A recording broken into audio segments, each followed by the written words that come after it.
do quinto capítulo de Domínios na Mediunidade. Nós vimos na primeira parte o André descrevendo Clementino junto ao Raul, realizando ali a oração de abertura da sessão mediúnica. Agora, aqui terminada a oração, o André descreve que o Raul se encontra arrepiado e fala dos seus pelos eriçados num agradável calafrio. E que ele mostra ali, ele visualiza ali as energias eletromagnéticas percorrendo o corpo do Raul e se unindo, né, se juntando no plexo solar, né, no gástrico, aqui nesta região. E esta região funcionando como uma usina de força, ela está ali condensando essas energias.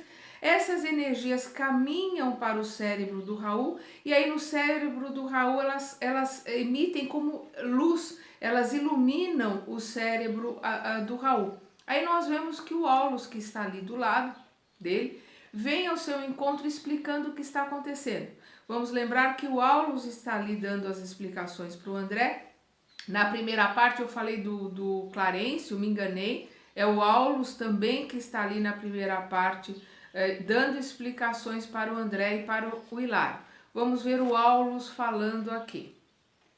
O jato de forças mentais do irmão Clementino atuou sobre a organização psíquica de Silva como a corrente dirigida para a lâmpada elétrica, apoiando-se no plexo solar, elevou-se ao sistema neurocerebrino como a energia elétrica da usina emissora que, atingindo a lâmpada, se espalha no filamento incandescente, produzindo o fenômeno da luz. E o problema da voltagem, indagou o André, não foi esquecido. Clementino graduou o pensamento e a expressão de acordo com a capacidade do nosso Raul e do ambiente que o cerca, ajustando-lhe as possibilidades tanto quanto o técnico de eletricidade controla a projeção de energia segundo a rede dos elementos receptivos. E sorrindo, cada vaso recebe de conformidade com a estrutura que lhe é própria. Cada um de nós recebe conforme a sua capacidade, o seu entendimento e conforme aquilo que nós damos. Nós recebemos conforme aquilo que nós damos. E nós só podemos dar aquilo que nós temos, então nós recebemos conforme aquilo que nós temos de conhecimento, né, de instrução. Aí nós vemos o André aqui. Os confrontos de Aulus sugeriam belas indagações. A ligação elétrica gera luz na lâmpada. E ali, o contato espiritual de certo, segundo inferíamos, improvisava forças igualmente a se derramarem do cérebro e da boca de Silva, na feição de palavras e raios luminosos. O instrutor percebeu-nos a muda inquirição e apressou-se em aclarar. A lâmpada em cujo bojo se faz luz arroja de si mesmo os fotônios, que são elementos vivos da natureza, a vibrarem no espaço físico, através dos movimentos que lhes são peculiares. E nossa alma, em cuja intimidade se processa a ideia irradiante, lança fora de si os princípios espirituais condensados na força ponderável e múltipla do pensamento, princípios esses com que influímos no espaço mental.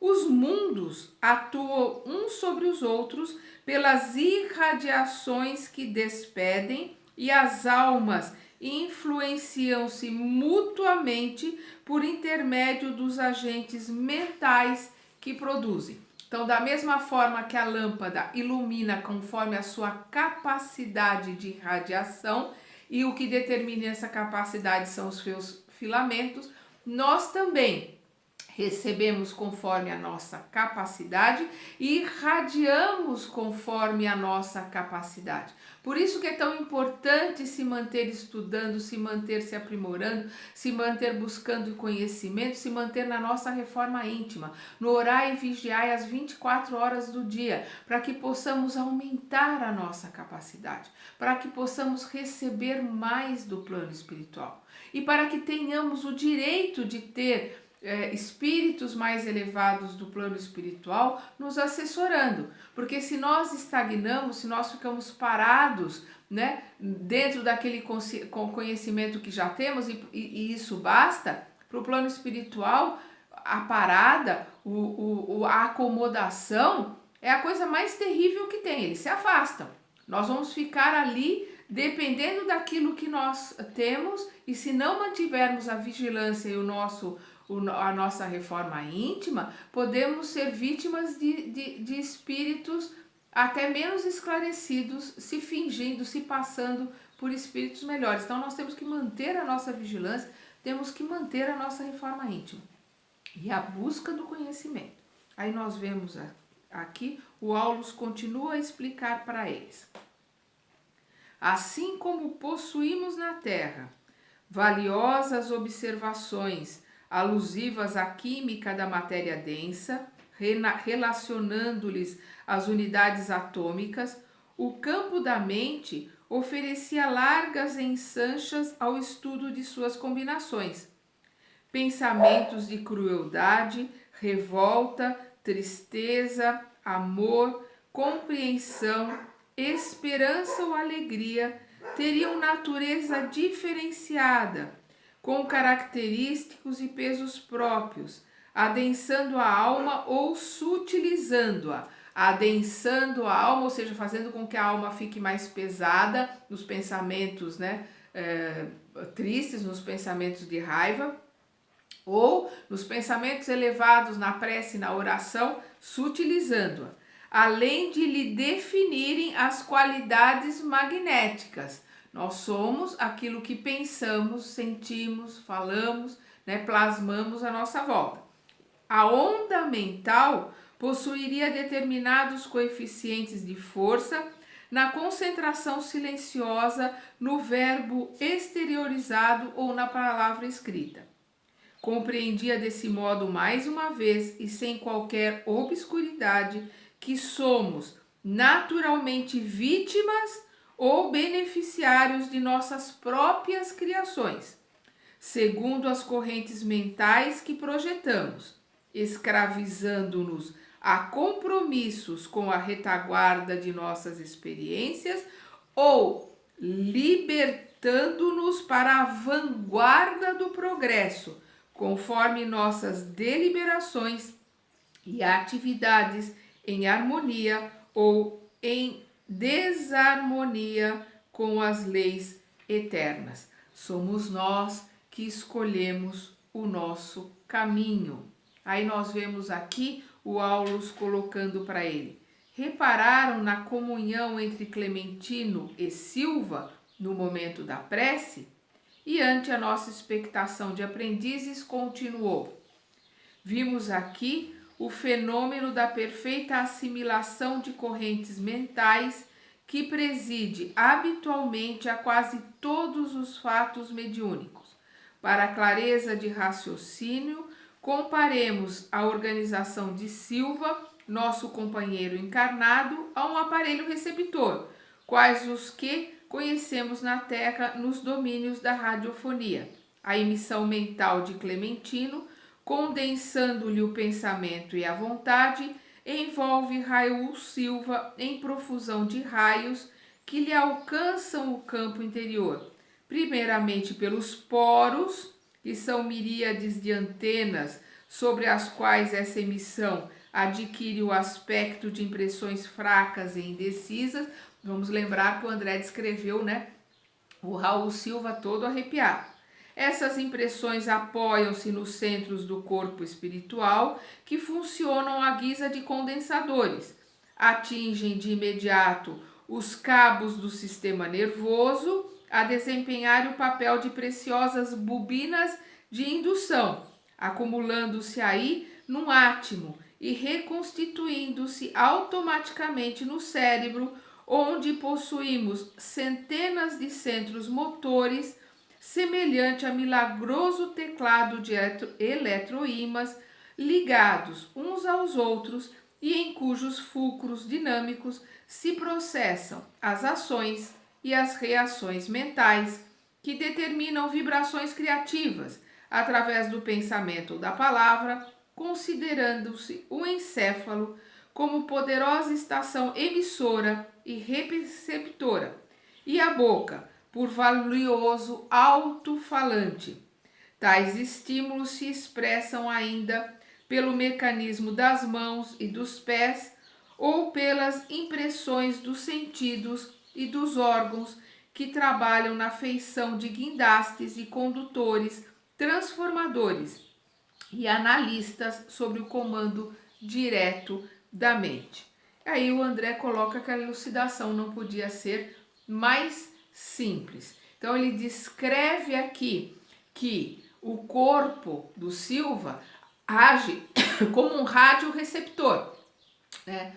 Então o Silva, como rádio, precisa estar sintonizado nas emissões que o Clementino está mandando. E o corpo dele age como uma usina eletromagnética, captando, essas energias, né? Mandando essas energias, acumulando essas energias no plexo solar, como uma usina, e emitindo essas energias, e essas energias vão agir aonde elas tiverem a sua receptividade. Então, no caso de uma psicofonia, elas vão agir no cérebro e o cérebro vai fazer com que o médium fale. Então, a boca vai ser o alto-falante que vai ser ativado por essas energias e ela vai emitir a palavra que o médium vai, digamos assim, retransmitir. Vamos lembrar sempre que o comando é da mente do médium, é mente com mente. A mente do Clementino, junto com a mente do Raul, o Raul entendendo o que o Clementino está mandando e retransmitindo. Vamos lembrar o André colocando que havia pequenas diferenças só em algumas palavras entre o que o Clementino estava falando, que eles estavam ouvindo, e o que o Raul estava colocando. É o filtro, né? É o entendimento do médium e repassando aquilo que está colocando. Mas as energias, elas estão ali e são através dessas energias que fazem que a garganta, né, do médium haja como um alto-falante, por onde vai se emitir a voz e as palavras, ou que como um guindaste, né, a fazer com que a mão na psicografia ela haja, que ela tenha a energia e a força e que ela escreva. E alguns médiums, essa sintonia é tão forte, ela é tão uma sintonia tão fina que em alguns casos o médium ele reproduz a caligrafia do espírito que está ali escrevendo. Nós vemos vários casos, vamos ver vários casos do nosso irmão saudoso Chico Xavier, em que as mães reconheciam a letra e a assinatura dos filhos nas cartas que o Chico psicografava para as mães. Então a sintonia era tão fina que ali ele permitia que a mão, né, do espírito comandasse de tal forma que a caligrafia se reproduzia ali. Então o contato, a transmissão, né, tanto é mais clara quanto mais fina é essa sintonia entre o médium e o espírito, ou quanto maior é o comando, né? E a capacidade do médium, porque quando a gente fala de um Chico Xavier, nós estamos falando de um espírito elevado, de um espírito em missão. Então ele ali era ele que cedia lugar para que um espírito menos esclarecido que ele, com menos energia do que ele pudesse transmitir uma mensagem. Mas ali nós estamos falando em doação, nós estamos falando em missão de servir, num espírito com uma capacidade muito grande, né, de retransmitir Emmanuel, de retransmitir espíritos elevados, como o grupo que trabalha junto ao André Luiz, porque não é o André Luiz sozinho que transmite todas essas lições, é um grupo que trabalha ali. Nós vamos ver o Chico comentando sobre este grupo, que são espíritos elevadíssimos que trabalham ali junto com o André para retransmitir essas lições para o plano espiritual, né? Então nós vamos vendo que essa sintonia, ela se faz não ao acaso, essa sintonia se faz exatamente como o nome diz, por sintonia energética. Então, quanto maior for a capacidade, a boa vontade, a elevação do médium, né, a sua vontade de crescer, de melhorar, de aprender, o seu estudo, a sua capacidade de entender o que está acontecendo, maior vai ser essa sintonia, melhor vai ser a psicografia ou a psicofonia.